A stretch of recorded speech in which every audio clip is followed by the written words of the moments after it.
क्या आप जानते हैं पीसीओएस का एक मेन कारण आपके स्लीप और वेकअप साइकिल का डिस्टर्ब होना भी है।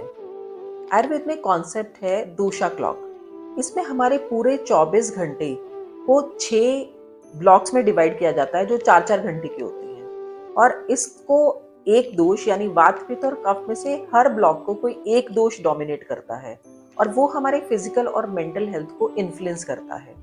जैसे रात को 10 बजे से लेके 2 बजे तक पित्त का टाइम होता है, तो ये टाइम इंटरनल क्लिनजिंग का होता है। इस टाइम लिवर डिटॉक्स होता है, टिश्यू रिपेयर होता है और हार्मोन रीसेट होते हैं। अगर आप इस समय जाग रहे होते हैं तो डिटॉक्स, रिपेयर और बैलेंस का प्रोसेस डिस्टर्ब हो जाता है, जिसकी वजह से हमारी बॉडी जो है डिटॉक्स नहीं हो पाती और जो टॉक्सिन्स है यानी जो आर्म है वो बॉडी में चैनल्स को ब्लॉक कर देता है, जिसकी वजह से एक्ने, हेयर फॉल होने लगते हैं। लेकिन अगर वो रिप्रोडक्टिव चैनल्स को ब्लॉक करता है तो उससे सिस्ट फॉर्मेशन, इनफर्टिलिटी और हार्मोनल इम्बैलेंस हो जाता है। रात को 2 बजे से लेकर सुबह के 6 बजे तक का टाइम वात का टाइम होता है। आयुर्वेद के अकॉर्डिंग ये लाइटनेस और क्लैरिटी का टाइम है। ये टाइम मेनली मेडिटेशन, प्रेयर और स्टडी के लिए रिकमेंडेड है। इसे ब्रह्म मुहूर्त भी कहते हैं। बट अगर आप रात को लेट सोए हैं तो उससे वात दोष इम्बैलेंस हो जाता है, जिसकी वजह से एंजाइटी, रेस्टलेसनेस, ओवरथिंकिंग और पीरियड्स जो है वो मिस हो जाते हैं। इर्रेगुलर और पेनफुल पीरियड होने लगते हैं। सुबह 6 बजे से लेकर 10 बजे तक का टाइम कफ टाइम होता है। इस टाइम पर एक्चुअली कफ एनर्जी जो है वो हैवी और ग्राउंडिंग होती है।